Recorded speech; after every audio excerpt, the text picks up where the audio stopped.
Bonsoir à tous et bienvenue dans notre édition régionale. Voici les principaux titres. Week-end de solidarité autour de Car. Et Eva Joly sera notre invitée. Elle est tête de liste sur donc, la liste Les Verts aux élections européennes.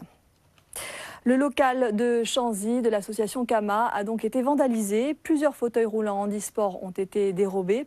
Alors pour financer l'achat de nouveaux matériels, plusieurs structures associatives ont décidé d'organiser 2 journées de collecte.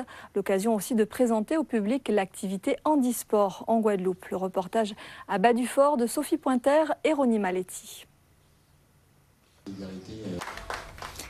Eva Joly est de passage en Guadeloupe, celle qui a instruit la célèbre affaire Elf, animé ce matin une conférence sur les paradis fiscaux dans la Caraïbe. Avant de nous entretenir avec l'ancienne magistrate qui est notre invitée, voyez le reportage de Nadine Priam et de Rémi de France qui étaient présents à cette conférence.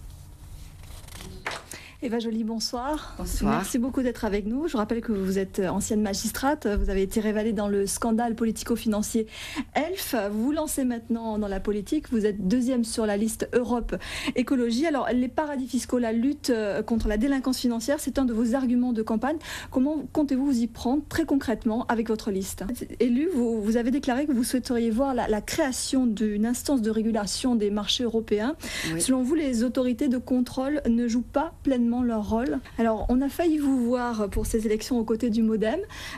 Finalement, vous êtes engagé auprès des Verts. Pourquoi ce choix en définitive ? Alors, un petit peu comme le juge Alphen en 2002 qui s'était engagé aux côtés de Jean-Pierre Chevènement. Aujourd'hui, vous vous lancez dans la politique. Alors, de la justice à la politique, visiblement, il n'y a qu'un tout petit pas. C'était une pour évidence. Moi. Merci beaucoup, Eva Joly.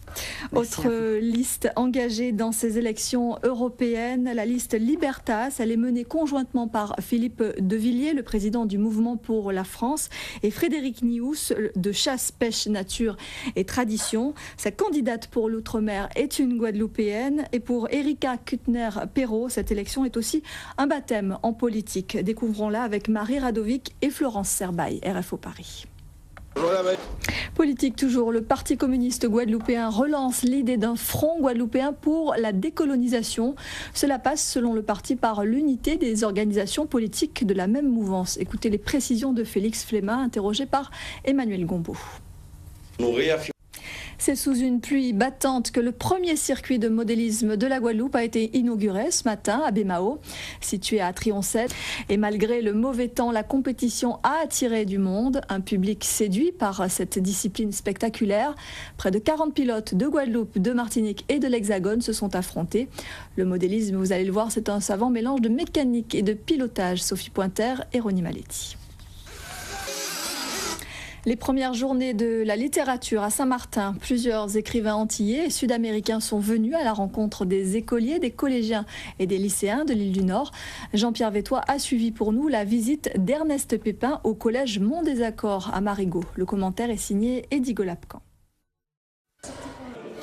Ce qui nous amène à évoquer cette rencontre culturelle à Saint-Denis en région parisienne. 50 poètes créolophones y sont invités. Parmi eux, il y aura une délégation guadeloupéenne.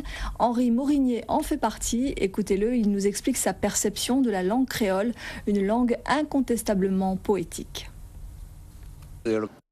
Voilà, Henri Morinier qui était interrogé par Nadine Priam et Rémi de France. Sport avec ce retour sur le Grand Prix international d'athlétisme. Hier à Bémao, les Américains ont largement dominé la compétition. Un meeting de très haut niveau d'organisation selon les observateurs des instances internationales et françaises. Toutefois, quelques petits incidents ont bien failli perturber la fête. Le résumé avec Eddy Golapcan. Début hier du tournoi des As, manifestation au terme de laquelle les champions de la Guadeloupe de basket seront connus. 2 formations ont obtenu hier leur billet pour la finale de dimanche. La MJC Abîme chez les filles et le Bandello de Pointe-à-Pitre chez les messieurs. Devant les gradins archi-pleins du Palais des Sports de Pointe-à-Pitre, les tenants du titre se sont facilement qualifiés. Le reportage de Robert Gaspard et de Paul Labéca. En bref, handball, la victoire de la Martinique face aux formations guadeloupéennes dans le cadre du championnat Antilles. L'Étoile de Gondo chez les hommes et l'AS Morne des S chez les femmes représenteront les Antilles au championnat de France de National 2. Voilà, c'est la fin de cette édition. Merci beaucoup d'y avoir prêté attention. À 20h10, le concert d'Al Jarreau, 21h40, votre série New York Police d'État. Demain, à 18h, dans cette actu, Jean-Claude Lefort recevra notamment François Bayrou, président du MoDem, et la sénatrice maire de Basse-Terre, Lucette Michaud-Chevry. À demain, 19h. Très belle soirée à tous sur Télé Guadeloupe.